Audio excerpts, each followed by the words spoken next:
தேவனுடைய பரிசுத்த நாமத்துக்கு மகிமை உண்டாகட்டும்.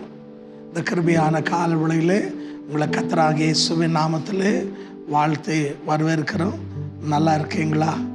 அன்பான தேவ ஜனமே, சமீபத்திலும் தூரத்தில் கவனிக்கிறவங்களை கர்த்தர் ஆசீர்வதிப்பார். என்னோடு கூட இந்த கால வேளையில் 1 சாமுவேலுக்கு எழுதினதான புத்தகம் 15ஆம் அதிகாரம் 22ஆம் வசனத்தை நீங்கள் தேவ மகிமைக்காக வாசித்து பாருங்கள். சாமுவேல் தீர்க்கதரிசி சவுல் ராஜாவை பார்த்து சொல்லுகிறார், கர்த்தருக்கு கீழ்ப்படிவதை காட்டிலும் பலிகளும் சர்வாங்க பலிகளும் தேவனுக்கு பிரியம் அல்ல. கர்த்தருக்கு அன்பான தேவ ஜனமே, கீழ்ப்படுகிறது உத்தமம் என்று நாம் கர்த்தருடைய வார்த்தையை வாசிக்கிறோம். காரணம் என்ன அப்படின்னு சொன்னீங்கன்னா, இன்னைக்கு அநேகருடைய வாழ்க்கையில் அன்பான சகோதரனே சகோதரியே, மனுஷன் பல ஆசீர்வாதங்களை பல நன்மைகளை இழந்து போவதுக்கு காரணம் என்ன அப்படின்னு கேட்டிங்கன்னா, மனுஷன் பல நேரங்களில் தேவனுடைய வார்த்தையை கேட்குறாரு, ஆனால் கேட்ட அந்த வார்த்தைக்கு தன்னை கீழ்ப்படிய ஒப்பு கொடுப்பது கிடையாது.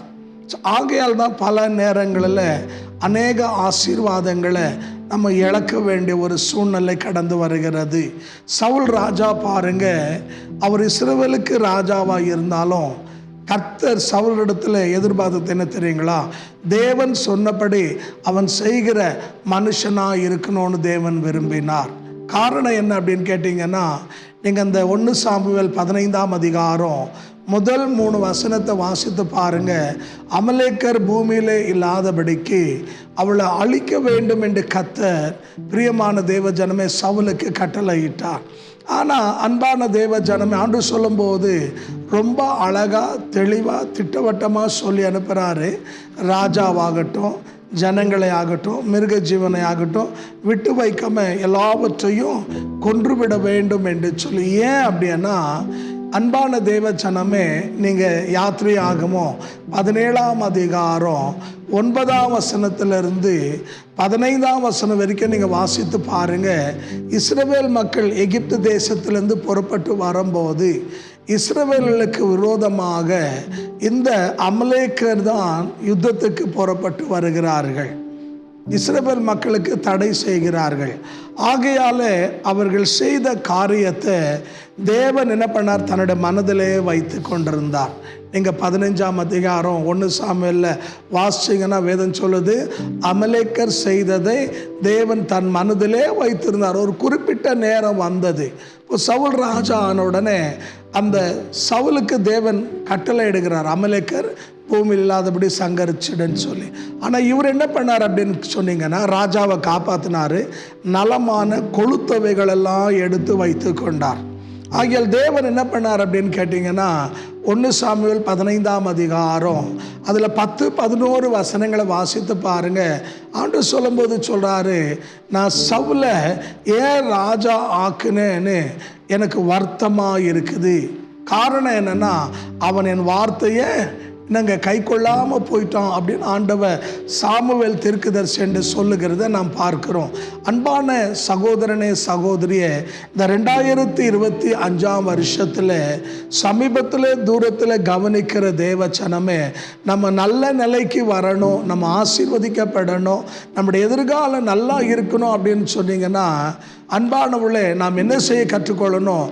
கர்த்தருடைய வார்த்தையின்படி செய்ய நம்ம விட்டு கொடுக்கணும். இல்லாவிட்டால் கர்த்தர் சொல்கிறபடி நம்ம செய்கிற தேவ ஜனமாக மாறணும். தேவனுக்கு விருப்பமில்லாதது, தேவனுக்கு பிடிக்காதது எதுன்னா, அவர் சொல்லுக்கு மாறாக நடக்கிறது தான். எங்கெல்லாம் தேவ ஜனங்க தேவனுடைய வார்த்தைக்கு விரோதமாக நடந்தார்களோ அங்கெல்லாம் நஷ்டத்தையும் இழப்பையும் அழிவதான் நம்ம பார்க்குறோம்.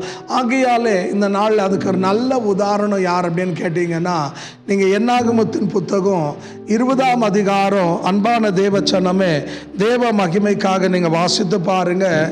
ஆண்டவர் மோசேக்கு சொல்கிறார், என்னாகமம் 20ஆம் அதிகாரம் 6ஆம் வசனத்திலிருந்து 13ஆம் வசனம் வரைக்கும் உங்கள் வீட்டில் போய் வாசித்து பாருங்கள். இஸ்ரவேல் மக்கள் வனாந்தரத்திலே போகும்போது அவளுக்கு தண்ணி கிடைக்காததுனால அவள் தேவ மனுஷர்களுக்கு விரோதமாய் பேசினார்கள்.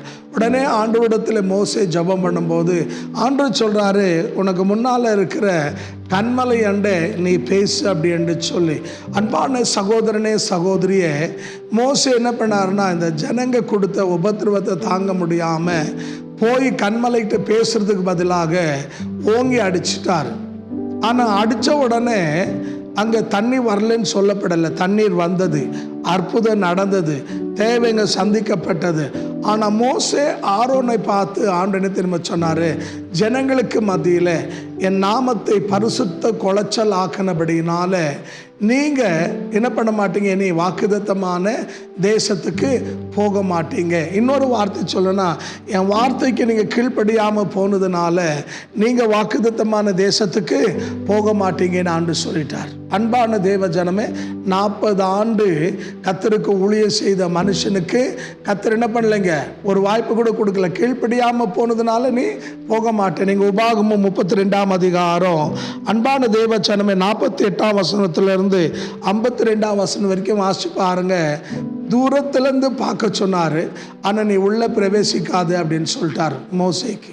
அன்பான தேவ ஜனமே, எவ்வளோ பெரிய பரிசுத்தவானாக இருந்தாலும், எவ்வளோ பெரிய தேவ மனுஷனாக இருந்தாலும், நம்மளோட வாழ்க்கையில் கடைசி மூச்சு இருக்கிற வரைக்கும், நம்ம இந்த பூமியை விட்டு கடந்து போகிற வரைக்கும் நம்ம வாழ்க்கையில் கர்த்தருடைய வசனத்துக்கு நம்ம கீழ்ப்படுகிற மனுஷனாய் நாம் காணப்பட வேண்டும். நாம் அப்படி கீழ்ப்படியாமல் போயிட்டோன்னா நம்மளோட வாழ்க்கையில் பல ஆசீர்வாதங்களை இழக்க வேண்டியதாக இருக்கும். தேவனுக்கு இஷ்டம் எதுனா பலிங்க கிடையாது, சர்வாங்க தகன பலிங்க கிடையாது. தேவனுக்கு விருப்பம் எதுனா கீழ்ப்படிதல். நம்மக்கிட்ட தேவன் எதிர்பார்க்கறது ஒன்று தான், கீழ்ப்படிதல். அவர் என்ன சொல்கிறாரோ அதை செய்யணும். அதுக்கு ஒரு நல்ல எக்ஸாம்பிள் யாருன்னா நம்முடைய ஆண்டவராக இயேசு கிறிஸ்து. எபிரியர் 5ஆம் அதிகாரம் 7-8 வசனம் வாசித்து பாருங்க. அவர் குறித்து வேதம் சொல்லுகிறது, அவர் மாம்சத்தில் இருந்த நாட்களில் அவர் குமாரனாக இருந்தாலும் பட்ட பாடுகள் நிமித்தமாக அவர் கீழ்ப்படிதலை கற்றுக்கொண்டார் என்று வேதம் சொல்லுது. சட்டம் எல்லாருக்கும் ஒன்று தான், அது ஊழியக்காரனாக இருந்தாலும் சரி, விசுவாசியாக இருந்தாலும் சரி. அன்பான தேவ ஜனமே, ஆகியால தேவனிடத்துலலாம் என்ன கிடையாதுங்க, பட்சபாதம் கிடையாது. ஒருத்தருக்கு ஒரு விதம், இன்னொருத்தருக்கு இன்னொரு விதம் இல்லை. நம்ம வாழ்க்கையில் நல்ல வரணும், நல்ல நிலைக்குள்ளே நம்ம கடந்து போகணும் அப்படின்னு சொன்னீங்கன்னா கீழ்ப்படிய நாம் கற்றுக்கொள்ளணும். அப்போ தான் நம்ம வாழ்க்கை மேலே அடுத்த படி அல்லாவிட்டால் அடுத்த லெவலுக்கு நம்ம போக முடியும். இப்போ ஆண்டவர் கீழ்ப்படிந்ததுனால என்ன நடந்தது? பிலிப்பியர் 2ஆம் அதிகாரம் 8-11 வசனம் வாசிச்சு பாருங்க. அங்கே தேவ வசனம் சொல்லுகிறது, அவர் சிலுவை மரண பரியந்தம் கீழ்ப்படிந்ததுனால பிதாவாகிய தேவன் என்ன பண்ணாரா, எல்லா முழங்கால முடங்க எல்லா நாவும் அவர் தேவனுடைய அறிக்கையிட உதவி செய்தார். அப்போ அன்பான தேவ ஜனமே, கீழ்ப்படிதல் நம்முடைய வாழ்க்கையில் என்ன செய்யும்னு கேட்டிங்கன்னா ஆசீர்வாதத்தை கொண்டு வரும், உயர்ந்த நிலைக்கு கொண்டு செல்லும். ஆகையால் தான் அன்பான தேவ ஜனமே, இந்த கிருபையான கால வேளையில் சமீபத்திலே தூரத்திலே இந்த வார்த்தை கவனிக்கிற அன்பு சகோதரனே சகோதரியே, சவுலுடைய வாழ்க்கை உனக்கும் எனக்கும், மோசேனுடைய வாழ்க்கை உனக்கும் எனக்கும், கீழ்ப்படியாமல் போன மனிதர்களுடைய வாழ்க்கையில் அன்பான தேவ ஜனமே, சவுல் சிங்காசனத்தை இழந்தா, மோசே வாக்குத்தத்தமான தேசத்துக்குள்ளே போக முடியல.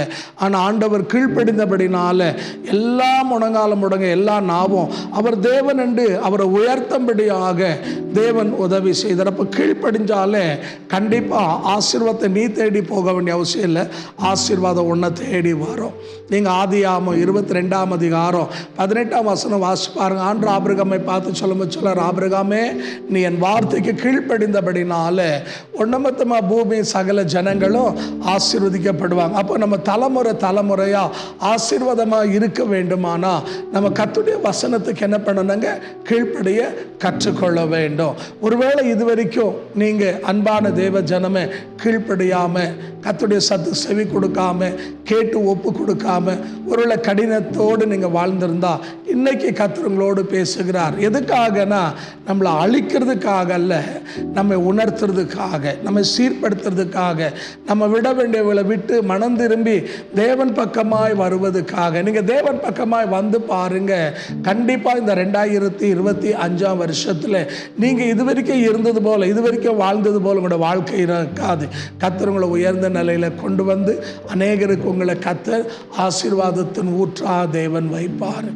அது உங்களுடைய வியாபாரமாக இருக்கலாம், ஊழியமாக இருக்கலாம், குடும்பமாக இருக்கலாம், தனிப்பட்ட வாழ்க்கையாக இருக்கலாம். எல்லாவற்றிலையும் கர்த்தர் உங்களை உயர்த்தி அநேகருக்கு ஆஸ்வதமாக தேவன் மாற்ற வல்லமை உள்ளவர்.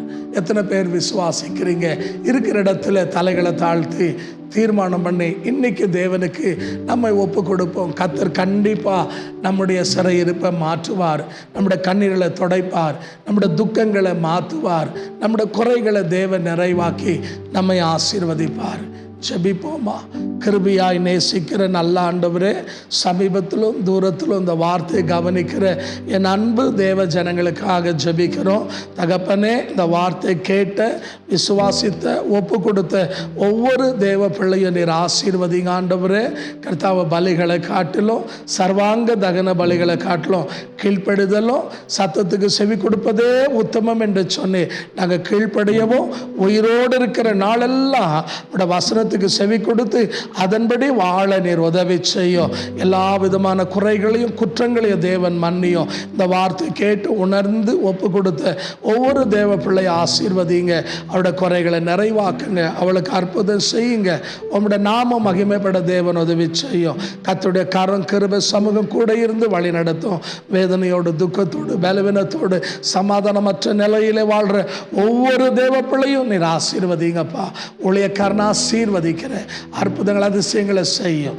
நாமத்தை மகிமைப்படுத்தும். இயேசு கிறிஸ்துவின் நாமத்தில் பிதாவே, ஆமென், ஆமென். கர்த்தர் உங்களை ஆசீர்வதிப்பாராக. இந்த வார்த்தையை கேட்டு விசுவாசித்து ஒப்பு கொடுத்து ஏற்றுக்கொண்ட உங்களை கர்த்தர் ஆசீர்வதிப்பார். இன்னும் நீங்கள் ஆவிக்குரிய வாழ்க்கையில் வளரணும் அப்படி நீங்கள் விரும்பினா நீங்கள் எங்களை அணுகலாம். எங்களுடைய யூடியூப் சேனலில் எங்களுடைய பிரியமான தொலைபேசியினுடைய டிஸ்பிளே ஆகிறது. உங்களுக்கு ஜெப குறிப்பு இருந்தால் எங்களோடு அணுகலாம். நாங்கள் உங்களுக்காக தொடர்ந்து ஜெபிக்கிறோம். அது மாத்திரம் அல்ல, இதே மாதம் அன்பான தேவ ஜனமே, ஏப்ரல் 22, 23, 24 HBR லேவட்டில் எங்களுடைய கிளை சபை இருக்கிறது. அந்த இடத்துல 22, 23, 24 3 நாட்கள் விசேஷித்த கூட்டம் இருக்கிறது. இந்த 3 நாளும் 3 தேவ மனிதர்கள் வந்து தேவ வார்த்தையை பகிர்ந்து கொள்வார்கள். நீங்கள் வரக்கூடியவங்க, இந்த வார்த்தையை சமீபத்தில் தூரத்தில் கவனிக்கிற நீங்கள் உங்களுடைய நண்பர்களுக்கு நீங்கள் அறிவிக்கலாம். எங்களோடு நீங்கள் வந்து தொடர்பு கொள்ளலாம். இந்த 3 நாளும் உங்களுக்கு ஆசீர்வாதமாக இருக்கும். கர்த்தர் உங்களை ஆசீர்வதிப்பார். ஆமென்.